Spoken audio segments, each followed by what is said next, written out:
Justin, Japanese place names, real or not real? Impossible, unbearable river. Oh, that sounds real. That is definitely real. Sake in hand, we'll mispronounce stuff because we're two gaijins and words are tough. Welcome back, everyone, to Sake This. My name is Josh. I'm here with my co-host, Justin. How you going, Justin? Yeah, I'm going good. I'm going. How you going? I'm going good. He's going well. He's got his shoes off, so he must be going really well. My feet have a bit of a stank to them as well, so it's great. Yes. I don't know how you're doing, but I'm doing good. I was doing better before we enclosed ourselves in this room. So we've got several news stories today, all about Japan. We've also got a Guesstimation Japan game coming up for Japanese town names. But if you're okay, Justin, I thought we'd just jump in straight away with some news. Yeah, I'm okay. He's okay. Well, if you're okay, what are my options? I'm less and less okay. No, actually, I'm less and less okay. I more we do this. The beauty of a solo podcast. Okay, so our first story for today, and this is one that is next to my heart when it comes to my dream thing that I would love to own. Human fridges keep people cool in the scorching heat in Japan's summer. This is from thestar.com. So they're human-sized wine fridges that they've taken all of the shelving out of, and they put them on job sites, construction, anywhere where you would normally not be able to access any kind of air conditioning. And you can go for a period of your break for up to 5 minutes, I think it is, and sit in an air-conditioned box, which goes down to 13-ish degrees Celsius. You can just go sit in a fridge. Yeah. I mean, yeah.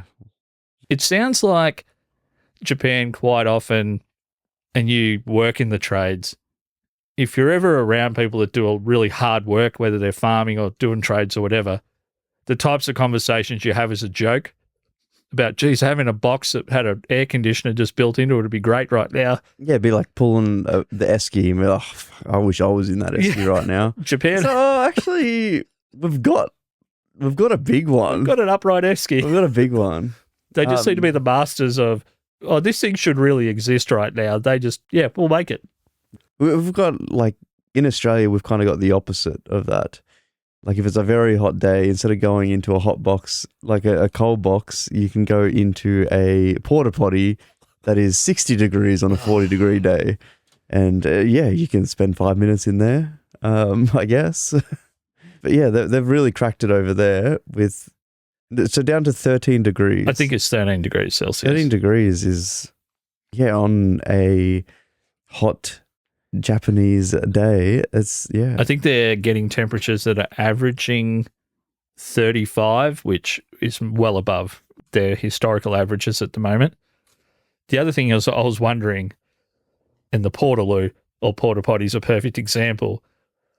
I'm assuming you hold off as much as possible to not use it. I really need to go, but I'm going to push for an extra 10 minutes because I don't want to go sit in that hot box. Yeah, I think you train your digestive system during the winter to outstand, like to last a full day during the summer. Because, you don't want to go. Like if you're going, I've tried to almost bring up Japan almost kind of ties this in. But I've tried to make a stand-up comedy joke about this where in Australia, you don't need a bidet in Australian summers because you will be sweating so much in a porta potty that it just does it all for you. It's irrelevant. You're your own bidet. That's good. You should keep working on that. So just before we move on from this one, how much conflict would it cause on an Australian job site, just say versus maybe a more polite Japanese work environment, to get the aircon box on a hot day? Oh, an apprentice doesn't have a chance at getting that box ever. Yeah. They're getting locked in the porta potty whilst the boss is going in the refrigerated unit. The only way an apprentice would be like get it into like a cooling box of some sort. It would be a prank of some sort. It would be, when you were 12 years old and told not to go put yourself in the refrigerator, never hide in a refrigerator. and it'd be that, but an apprentice. That would be my only fear, is that I would walk up to it on the job site, open it, and then have trauma with my dad's voice of, close the fridge! Yeah, close the fridge. You're going to get flies in there. Exactly. So, our next news story for the week. Japan is grappling with an invasive raccoon population nearly 40 years after bringing them to the country. So this is from the NewYorkPost.com. And the opening line is, in 2022, raccoons were blamed for causing nearly $3 million in damage to Japanese crops. So these are pet raccoons that have turned out to be too difficult to look after, and they've just been let go wild, and now they've got an actual infestation of raccoons. Yeah, how many raccoons do they have that it's I mean, I dare say any species that's like an invasive species is a problem, but 40 crops? years worth. Do you say crops? Yeah, they thrive in the agricultural environment. Yeah, right. So it's not like, when I think of a raccoon, like we don't have them here in Australia, I think of like in a city, you know, rummaging through bins and stuff like that, not in crops. So yeah, I'm not sure why they've done so much damage to the crops, but there's a few quotes here. Raccoons are not easy pets. They can be very destructive in the home, which is why people get rid of them. yeah, of course. They're tearing the place to pieces, so they just put them out to pasture, so to speak. They can bite. Apparently the bite is very, very painful. And their care, so veterinary care, is among the most expensive per pound of animal of any animal. And most vets will just refuse to actually service a raccoon. Service. Because they're really, really violent. This one's due for an oil change. Yeah. So yeah, of course. Like, but that's, I feel like I don't need you to tell me that information for me to already know it. Like, of course. I just don't understand that people, once something is called an invasive species, why people keep buying the raccoons, keep trying to pet them when they're not actually suitable to be pets. Yeah, I think it's because I assume it's because they have some sort of like, they have intelligence or perceived intelligence. So then it's like, oh, we're going to tame this. Yes. It's an I can fix him type of situation. Yeah. I can fix it. Yeah, I can fix a raccoon. Yeah. Well, I certainly wouldn't want to go near one now that I know how violent they are. So, because I'm the type of person that probably would have tried to pet a raccoon. Oh, yeah, I'm not that person. Yeah. I've never looked at a raccoon and thought that is an unpettable pet. But I've never looked at a raccoon, so okay. not out in the wild. No. It's just something I had to strike off my list when I go to Japan. So our last news story for today before we move on to our Guesstimation Japan game. Japan starts sketching faces onto plastic lettuce bags to make the lettuce look more appealing and also judgmental. So people were buying lots and lots of lettuce in Japan and throwing a lot of it out. Massive amounts of food wastage. They're hand-drawing cranky people onto the bags of lettuce in the supermarket. So you get judged when you're walking past, buy me, and it sits in the fridge and judges you if you don't finish it. Yeah, I mean, that's a thing. Would that work on you? I mean, it worked for smoking. Not for me personally. But Yes. Yeah, it's just... So you think that there's a correlation between the ugly quit smoking ads in Australia where the pictures were horrible on the package and drawing angry people on a lettuce? Not in that way, but yes, kind of. Okay. It's more it obviously brings awareness to the fact that everyone is wasting so much food, especially if you're not in the waste department of such, the lettuce waste department. You might be going, why is the packaging changed? And and it's just create something to talk about, and then everyone's like, oh, well, we actually waste too much lettuce, and now we should stop wasting so much lettuce. Well, you know, we've talked about many times, I believe that shame and judgment need to make a comeback. So if all it is just someone with a marker drawing some angry people, I'm down for it. Yeah. Like if I caught someone wasting lettuce, just draw straight on their face. I need cranky things drawn on products that aren't good for me, though. So I get judged before I buy them of, you fat such and such, you don't pick this up. It's a pencil-drawn personal trainer is essentially how I'm looking at it. Yeah, you're buying a salad and everyone's like, nah, don't waste that. Don't you waste that salad. It's like, yeah. That'll be the future. We'll have holograms dancing on top of our vegetables saying, you better use me. I've been here for 2 days. Finish me. Finish me. So talking of finishing, we're going to finish this episode up with a Guesstimation Japan game. Going back to the start of the episode, we've got Japanese place names, real or not real. So we've got 10 of these coming. These are rough translations, and some of them are not the actual way that it's said, but the kanji would make you think that that's what it should be. So, yeah, they're translations, but they're also kanji character related when you actually say the word different. But if you look at the kanji, it should say what we're about to hear. Yep.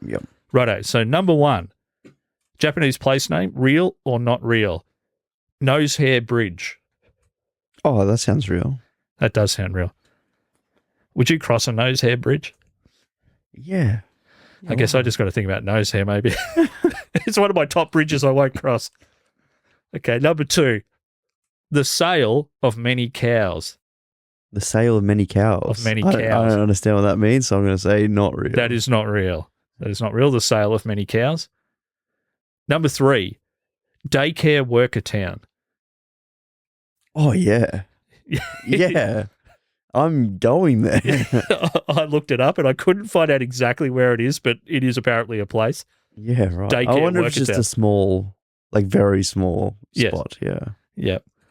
It was funny when I did look up some of the ones that were real, they turned out to be these beautiful vistas and really traditional looking towns. That is a weird name for that beautiful place. Yeah. So number 4, the Valley of the Dropped Bollocks. Oh, I'm going to say false. I don't know what's bollocks in Bollocks is Japan? balls. Yeah, okay. So what? I mean, the translation's Yeah. bollocks Okay, to yeah, English, yeah. but Yeah, it's something, the Valley of Dropped Testicles. Well, I'm just going to say no. It is real. It is real. Yeah, the Wow. Valley of, that came up number 1 on this list. Better not be anywhere near the daycare teachers.